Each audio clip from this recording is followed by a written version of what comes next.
If you need a birthday card that isn't basic, that people will actually want, watch this video. The card comes with a twist that I did not expect.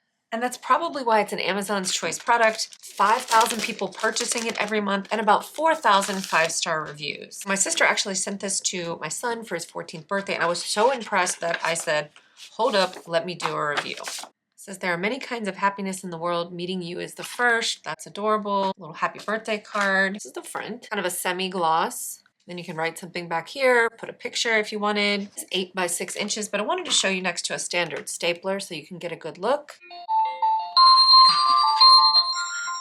Look. Wait for the twist. So when you open it, the candle lights. When you blow it out, cheers. I mean, that about blew my mind. So, see the little candle? Watch. How cute is that?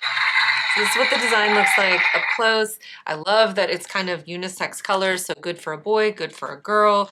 You could have people sign it in here, but you can write your message back here. It feels like a present all by itself just because of like the little blowout candle. So cute. And if you, like my sister was shipping it, so if you're shipping it to someone and you're not gonna be able to sign it, just when you go to checkout, click this item is a gift, and then you can write your message for free. You don't have to like gift wrap it or anything, but that's cool because then they could have like a little gift message. So you can pick all the way from 1 to 100. So you can have like a little pop-up in here that has the number, or you can just say all ages, which is what this one is, and then there will be no number.